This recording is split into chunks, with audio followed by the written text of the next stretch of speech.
My mother-in-law passed away recently. After her funeral, my husband, James, and I cleaned up her bedroom and all her belongings.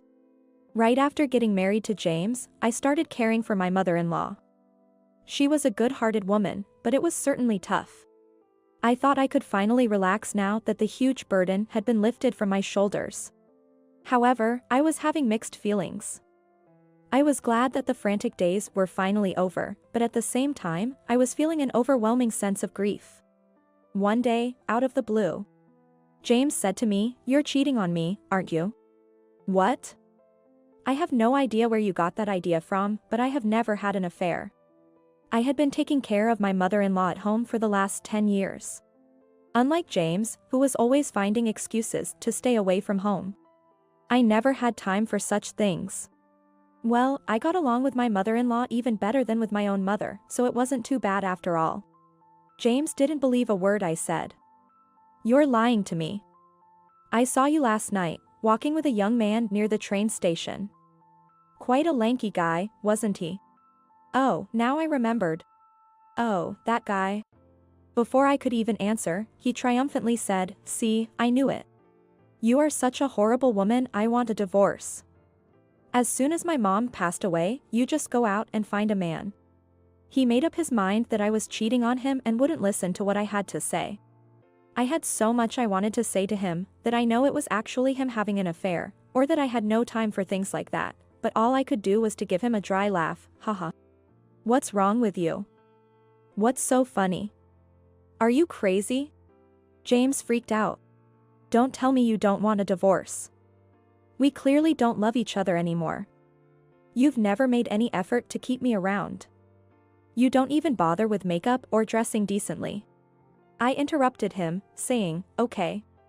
It was ridiculous for him to complain about me when he was the one at fault. I was angry at him and didn't want to listen to him. "What?" He blinked with surprise. I said, "Okay. Let's get divorced." It was true that I hadn't worn makeup or dressed decently. But that was his fault. He controlled the money and hardly contributed to our living expenses. I couldn't work due to caring for his mother. I had pleaded with him multiple times to contribute more to the household or to spend more time at home with us. I tried my best to maintain family relationships.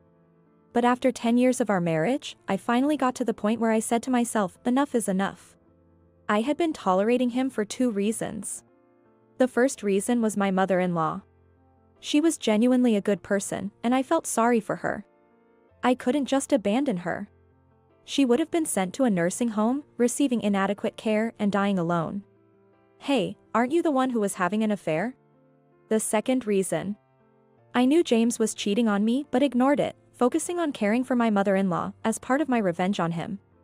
I had no intention of forgiving him for what he had done. "Oh. You knew. That makes things easier." He continued shamelessly, "I am sure you were cheating on me too. We haven't made love for 10 years anyway. I have a mistress and a child. Raising kids are expensive nowadays, so we both agree that there will be no alimony, don't we? I'll be moving them here, so I want you to leave by the end of the week." He seemed pleased, as if everything was settled. "Wait a minute. Don't decide everything on your own. I want to talk things over with my lawyer." "What?" "That will be too much of a hassle. We just need to get separated for a certain period of time and get divorced." "No. First of all, I've never cheated on you. It was just a misunderstanding." "What?" "But I saw you with a young man last night. You can't deny that. That young man was my lawyer, Michael. Your mother left a will." For the first time, James seemed genuinely shocked. And that gave me a sense of satisfaction. But this was just the beginning. I was going to make him go through hell. "A will? What are you talking about? I am the sole beneficiary of my mother's will, right? I'm her only son." James was counting on his mother's inheritance. Well, naturally, he would be the one to inherit it. From what my mother-in-law told me, her husband died in a car accident many years ago. Since it wasn't his fault, a substantial amount of insurance money was paid out. The beneficiary was my mother-in-law, of course, but she had given half of it to James. However, when he received it, he smirked unpleasantly and said, "Wow, you get a lot of money when someone dies?" She told me that she was horrified when she heard that.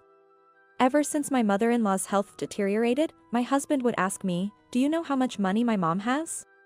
His intention was to do nothing but to inherit everything his mother had. Who knows? I've never seen any of her bank account details other than the one she uses regularly. I played dumb, but he insisted there must still be some money left from Dad's inheritance. Mom hardly spent any of it. In reality, a lot of it had been spent on the surgery my mother-in-law had to have when she had a stroke, on her long-term hospital stays afterwards, and on our living expenses, but my husband conveniently forgot all that. Anyway, I've arranged a meeting with Michael for this Saturday. We need to talk about our divorce too. Just make sure you will meet us at his office on Saturday. I had been deceived by James for all those years. We met at a singles party, and I thought we had a romantic relationship before we got married. But in reality, he was just looking for someone who would look after him and his mother and do all the housework for free. 6 months before we met, his mother had a stroke. She survived but was left paralyzed on her left side and bedridden. After a long hospital stay and rehabilitation, she was finally discharged from the hospital, but she needed a continuous care. Her husband was already deceased, and James was an only child. They had no other family to rely on. And the waiting list for nursing homes was too long. He couldn't look after her during the daytime because of his job, and hiring professional caregivers was expensive. Still, they initially hired someone to help. But what he didn't know was that the caregiver would only look after his paralyzed mother and prepare meals for her, but not for him. That was when he first thought about finding himself a wife. So, he didn't love me, he just wanted someone suitable to his needs. And I was too blind to see that. I was not pretty, nor was I attractive. So, when James asked me out at the singles party, I was over the moon.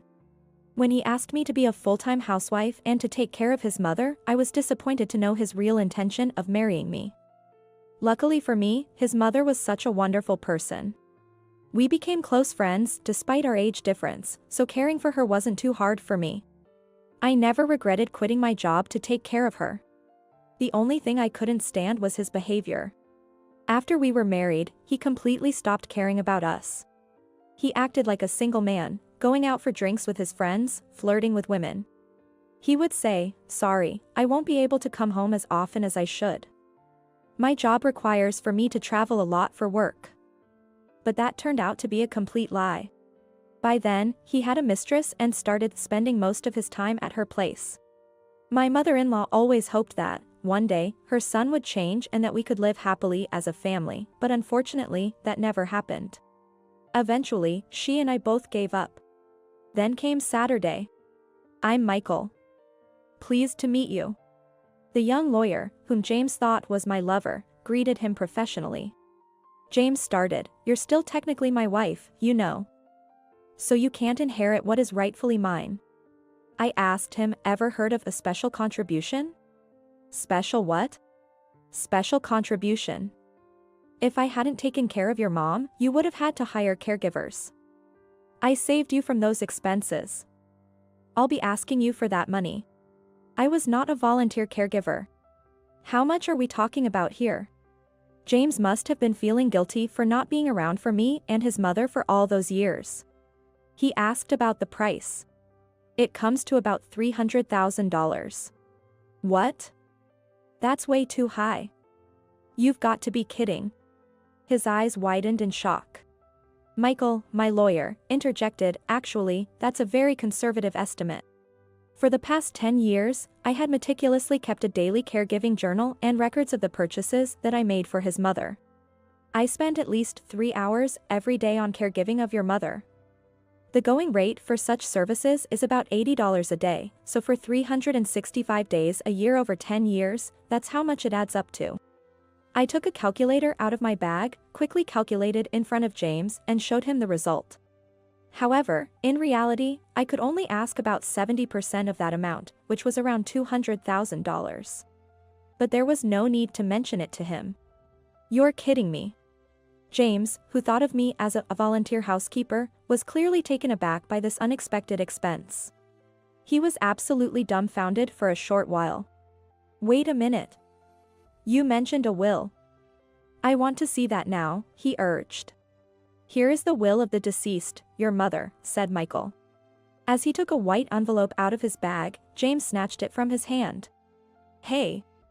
What are you doing?" Before I could stop him, he tore open the envelope. "Stop it." I tried to take the will from him, but he turned his back to me and started reading it. "What on earth is this? Everything has been left to you?" He was furious, thrusting the will at me. "This is a joke. You have to renounce the inheritance," he shouted and then said, "Oh, you know what I can do? Stop it, please." He tore the will into small pieces and threw them out the window. "How dare you?" As I stood in shock, he smirked, "Now there's no will. You will get nothing. You are..." I was at a loss for words. I couldn't believe how stupid he was. He did exactly what my mother-in-law and I had predicted him to do. "You're really naive." I laughed softly. "What?" He looked puzzled, but it was too late. "Nothing." "Michael, please proceed." I gave Michael a nod to take over. Michael nodded and started. "About the will you just tore up." "What?" "There's no more will." James tried to intimidate Michael, who looked young and inexperienced. "Well, I definitely had it in my hand. And now you've destroyed it and are threatening me and my client. I can get you arrested for that." Michael was a very good lawyer. He didn't even flinch. "What are you talking about? The will needs to be verified in probate court, so we were just going to show it to you today. But now that you've intentionally destroyed it, it constitutes a reason for disqualification from inheritance. You've just lost your right to inherit." When Michael calmly explained that, James suddenly became anxious. "What's with this disqualification thing? You're lying. Children are supposed to inherit regardless of what the will says," he blurted out with his half-baked knowledge. "That would be the reserved portion. However, if you're disqualified from inheriting, you can't receive any part of the estate," Michael clarified. So that's it." My husband turned pale, but it was his own fault for tearing up the will. What a silly man. "Also, you mentioned getting a divorce. As per my client's request, we will be filing for division of property." "What? You just tried to swindle me out of a huge amount with that contribution thing. That's a separate matter. Oh, just so you know, this is all being recorded, including the part when you tore up the will and threatened us. So please don't be silly." I loved the idea of taking as much money as I could from him. This was my revenge. I just wanted him to suffer and to leave him penniless. Damn it. You are such a horrible woman. Taking all my money like this? My husband fumed, but I just sighed. "Look, your mother was always worried about you. No matter what, she loved you unconditionally. But, you had been such a jerk to your mother that I feel sorry for her. She was neglected and left in my care while her son went off having affairs. She apologized to me many times for her son's behavior. I even saw her crying alone and asking herself over and over, was there something wrong with the way I raised him? My mother-in-law tried to admonish him for not coming home, but he never listened to her. After discussing with your mother, we agreed that you needed some harsh punishment," I told him. "When it comes to the inheritance, a biological child usually has the advantage. So she had to leave a will to make sure James wouldn't inherit anything. She also gave me permission to thoroughly break his spirit. By the way, about the child of yours. Are you sure he's really yours?" "What?" "Of course, he's my child," he asserted. I just wondered. "I saw a photo of the child, but he doesn't look anything like you. He takes after his mother." "Okay. Let's just leave it at that," I chuckled. "You sound like you know something." "I know nothing." Of course, that was a lie. I hired a private investigator to gather all the information about his mistress. Among the photos he took was his mistress with another man, holding hand in hand. And the man on the photo looked exactly like the child. My husband was being deceived by his mistress. I'd say, what goes around comes around. Well, since we're getting divorced, there's no need for us to discuss anything further. From now on, please communicate through Michael. Don't contact me directly. As I spoke firmly, my husband fell silent. His face was ashen. He thought he would inherit a fortune, but that didn't happen. Not only that, he would have to pay me $300,000. Serves him right. This way, I was able to divorce him under favorable conditions. I had always managed my mother-in-law's estate, so it simply remained with me. As for James, his mistress dumped him soon after she found out he owed me a lot of money. I heard she was asking him for child support and that James still didn't know the kid was not his. As for me, I'm leading a busy but fulfilling life. I recently landed a full-time job and I am on a trial period at the moment. The person who has been training me at work is quite friendly and attentive. He also asked me out for lunch this weekend. He is a genuinely nice man, nothing like my ex-husband. I thought I was done with men, but somehow I feel this guy might be alright. Well, I'm going to take things slow and see how it goes.